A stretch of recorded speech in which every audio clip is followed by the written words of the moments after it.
प्यारे दोस्तों, एक ऐसा अजाब जिसने 3 बड़े शहरों को निस्तो नाबूद कर दिया। इस अजाब के दौरान ऐसा क्या हुआ कि एक औरत पत्थर के मुजस्मे में तब्दील हो गई। वो औरत कौन थी और आखिर उसने ऐसा क्या गुनाह किया था कि क़यामत तक के लिए लोगों के लिए इबरत का निशान बन गई। दोस्तों, इस वीडियो में हम हज़रत लूत अलैहिस्सलाम की बीवी के पत्थर बनने के इबरतनाक वाक़ये को जानेंगे। आप तमाम दोस्तों से गुजारिश है कि हमारी इस वीडियो को आखिर तक ज़रूर देखें। दोस्तों, कौमे लूत तारीख की एक ऐसी कौम है जिन्होंने गुनाह का एक नया तरीका इजाद किया था। यानी इस कौम के मर्दों से जिनसी ताल्लुकात बनाया करते थे और अपनी ख्वाहिश पूरी किया करते थे। लिहाजा अल्लाह ताला ने इस कौम से इस गुनाह को छुड़ाने के लिए और सही राह पर लाने के लिए अपने पैगंबर हज़रत लूत अलैहिस्सलाम को इन इलाकों में मबूस फरमाया, जिसे तारीख में सदूम के नाम से जाना जाता है। हज़रत लूत अलैहिस्सलाम ने अपनी कौम को अल्लाह के अजाब से डराया, बहुत समझाया कि ये बदफेली और एक अजीम गुनाह है। अल्लाह ने तुम्हारे लिए औरतों को पैदा फरमाया है, लिहाजा अपनी ख्वाहिशात को हलाल तरीके से पूरी करो और इस गुनाह से तौबा कर लो। लेकिन उनकी कौम ने हज़रत लूत अलैहिस्सलाम की बात को ना माना और ये कह दिया कि अगर तुम्हारा रब हम पर अजाब लाने वाला है तो हम तैयार हैं, तुम अपने रब से अजाब का मुतालबा कर दो। लिहाजा अनकरीब अल्लाह ताला का अजाब उन पर कहर बनकर नाजिल होने वाला था। दोस्तों, हुआ कुछ यूँ कि अल्लाह ताला ने 3 फरिश्ते इंसानी शक्ल में सदूम की तरफ रवाना किए, जो हज़रत लूत अलैहिस्सलाम के घर आए और ये दरख्वास्त की कि हम मुसाफिर हैं और आज की रात आपके घर ठहरना चाहते हैं। हज़रत लूत अलैहिस्सलाम परेशान हुए, क्योंकि अगर इन मुसाफिरों का सदूम का कोई भी शख्स देख लेता तो वो इन खूबसूरत नौजवानों को पकड़ लेता, क्योंकि ये बदकार कौम सदूम से गुजरने वाले मुसाफिरों को भी ना छोड़ते थे और अगर कोई राहगीर इस इलाकों से गुजरता तो वो उन्हें पकड़कर इससे जबरन बदफेली किया करते थे। हज़रत लूत अलैहिस्सलाम जानते थे कि इन मेहमानों को सदूम के लोगों से बचाना बहुत मुश्किल है। इसके बावजूद आपने इन नौजवानों को अपने घर में पनाह दी। हज़रत लूत अलैहिस्सलाम की बीवी ने जब ये देखा कि घर में खूबसूरत नौजवान मेहमान बनकर ठहरे हुए हैं तो उसके दिल में ये शरारत सूझी कि क्यों ना मैं सदूम के लोगों को जाकर ये खबर दूं कि घर में खूबसूरत लड़के आए हुए हैं और फिर वो लोग इन्हें पकड़ लें। दरअसल हज़रत लूत अलैहिस्सलाम की बीवी अब तक आप पर तहे दिल से ईमान ना लाई थी और वो काफिर और मुनाफिका औरत थी और अपनी कौम में होने वाले तमाम तर बुरे कामों की हिमायत करती थी। दोस्तों, इमाम कर्तबी के मुताबिक हज़रत लूत अलैहिस्सलाम की बीवी का नाम वाइला था।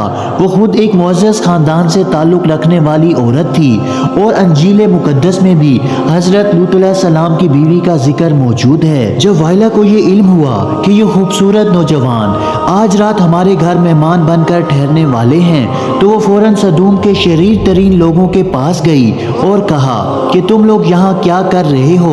3 खूबसूरत लड़के मेरे शौहर हज़रत लूत अलैहिस्सलाम के यहाँ मेहमान बनकर ठहरे हैं और वो आज रात मेरे घर पर ही रहेंगे। बहुत खूबसूरत और पुरकशिश चेहरे वाले लड़के हैं, तुम लोगों को यकीनन उन्हें जाकर देखना चाहिए। ये सुनना था कि उन फहाश काम करने वाले लोगों पर शैतान सवार हो गया और वो दौड़ते हुए हज़रत लूत अलैहिस्सलाम की घर की तरफ भागने लगे। कुछ देर में ही हज़रत लूत अलैहिस्सलाम के घर के बाहर एक जमे गफीर लग गया। लोगों ने आपके घर को घेर रखा था और उन लड़कों के साथ बदफेली के इरादे से दीवार पर चढ़ने लगे। कुछ लोग दरवाज़ा तोड़ने की कोशिश कर रहे थे। वो नौजवान लड़के जो दरअसल मुकद्दस फरिश्ते जिब्राइल अलैहिस्सलाम, इसराफील अलैहिस्सलाम और मीकाईल अलैहिस्सलाम थे, उन्होंने हज़रत लूत अलैहिस्सलाम से कहा कि आप फिक्र ना करें, हम अल्लाह की तरफ से भेजे हुए फरिश्ते हैं। इन बदकारों पर जल्द ही अजाब आने वाला है। आप अपने अहलो अयाल को लेकर इस बस्ती से निकल जाएं। रात ख़त्म होने से कबल आपको इन बस्तियों से निकलना होगा और निकलते वक़्त कोई भी शख्स पीछे मुड़कर ना देखे, वरना वो भी अजाब में गिरफ्तार हो जाएगा। लिहाजा حضرت لوط علیہ السلام نے ایسا ہی کیا۔ آپ نے اپنی 2 بیٹیوں اور بیوی وائلا کو ساتھ لیا اور بستی سے نکل گئے۔ دوستو، آسمان سرخ ہو رہا تھا اور آسمان سے پتھر کا مینہ برس رہا تھا۔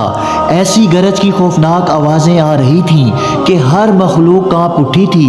اسی دوران حضرت لوط علیہ السلام اپنی بیوی اور بیٹیوں کے ساتھ جلدی جلدی قدم بڑھا رہے تھے اور چلتے وقت آپ کی نظریں غضب الہی کے ڈر سے نیچے جھکی ہوئی تھیں۔ اچانک آگ کا ایک بڑا سا پتھر سدوم کے شہر کے بیچوں بیچ گرا، جس سے بہت خوفناک آواز آئی۔ لہٰذا حضرت لوط علیہ السلام کی منافقہ بیوی وائلا اپنی قوم کے بدکاروں سے محبت رکھتی تھی۔ اس نے پیچھے مڑ کر دیکھا اور کہا، ہائے رے میری قوم! اس پر اللہ کے عذاب کا ایک پتھر اس کے اوپر گر پڑا اور وہ بھی ہلاک ہو کر اسی جگہ پتھر کا بت بن گئی۔ آخر لوط علیہ السلام کی بیوی وائلا نے پیچھے مڑ کر کیوں دیکھا تھا اور کیا چیز تھی جو اسے پیچھے مڑنے پر مجبور کر رہی تھی؟ دراصل وائلا کے دل میں دنیا کی محبت بسی ہوئی تھی اور وہ اپنا گھر، مال و دولت اور لوگوں کو پیچھے چھوڑ کر آگے بڑھ رہی تھی۔ لہٰذا جب یہ سب کچھ تباہ ہو رہا تھا تو اس وقت اس سے رہا نہ گیا اور اس نے پیچھے مڑ کر دیکھ لیا۔ دوستو، انجیل کی کتاب کے مطابق حضرت عیسیٰ علیہ السلام کا جب وقت قریب آیا، یعنی آسمان پر اٹھائے جانے سے قبل، حضرت عیسیٰ علیہ السلام نے اپنے حواریوں کو بہت ساری نصیحتیں کی تھیں۔ اسی دوران آپ نے فرمایا تھا کہ حضرت لوط علیہ السلام کی بیوی کو یاد رکھو۔ حضرت عیسیٰ علیہ السلام نے حضرت لوط علیہ السلام کی بیوی کو یاد رکھنے کی نصیحت کیوں کی تھی؟ دراصل ایک طرف حضرت لوط علیہ السلام اور حضرت نوح علیہ السلام کی بیوی تھی جو پیغمبروں کی زوجہ ہونے کے باوجود کفر میں مبتلا رہی۔ دوسری طرف فرعون کی بیوی تھی جنہوں نے خدائی کے دعوے داروں کے محل میں رہنے کے باوجود لا شریک معبود پر ایمان لا کر نجات حاصل کی۔ لہٰذا اللہ تعالیٰ نے قرآن مجید میں فرمایا کہ اللہ تعالیٰ کافروں کے لیے نوح اور لوط کے بیویوں کو بطور مثال پیش فرماتا ہے۔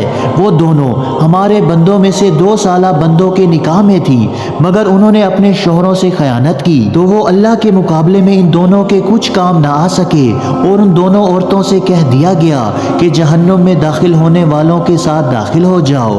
اہل ایمان کے معاملے میں اللہ تعالیٰ فرعون کی بیوی کی مثال پیش کرتا ہے جب اس نے دعا کی، اے میرے رب، میرے لیے اپنے ہاں جنت میں ایک گھر بنا لے اور مجھے فرعون اور اس کے عمل سے بچا اور ظالم قوم سے مجھے نجات عطا فرما۔ آج اسرائیل اور اردن کے درمیان ایک ویران علاقہ پایا جاتا ہے۔ محققین کے مطابق یہ وہی جگہ ہے جہاں زمانہ قدیم میں 3 بڑے شہر آباد تھے جن کے نام سدوم، عمورہ اور زخر تھے۔ یہی قوم لوط کا مسکن تھا۔ آج سدوم کے علاقے میں انسانی زندگی کا تصور بھی نہیں کیا جا سکتا۔ یہاں مٹی برباد ہو چکی ہے، یہاں نہ پیڑ پودے لگائے جا سکتے ہیں اور نہ ہی کھیتی باڑی کی جا سکتی ہے، یہاں تک کہ یہاں پینے کا پانی بھی دستیاب نہیں۔ دوستو، کچھ سال پہلے اسرائیلی ریسرچر نے بحر مردار کے پاس ایک لمبے پتھر کا کھمبا دریافت کیا جو دیکھنے میں تقریباً انسان کی طرح لگتا ہے۔ دراصل یہ لوط علیہ السلام کی بیوی وائلا کا مجسمہ ہے۔ یہ مجسمہ آج اردن کے ماؤنٹ سودوم نامی ایک پہاڑی پر موجود ہے جو نہ صرف ایک حیران کن ستون ہے بلکہ رہتی دنیا کے لیے عبرت کا نشان بنا ہوا ہے۔ اللہ تعالیٰ سے دعا ہے کہ اللہ تعالیٰ ہمیں نیک اعمال کرنے کی توفیق عطا فرمائے اور برے اعمال سے بچائے۔ اسی طرح کی مزید معلوماتی اور اسلامی ویڈیو دیکھنے کے لیے ہمارے اس اسلامی چینل کو سبسکرائب ضرور کریں۔ جزاک اللہ۔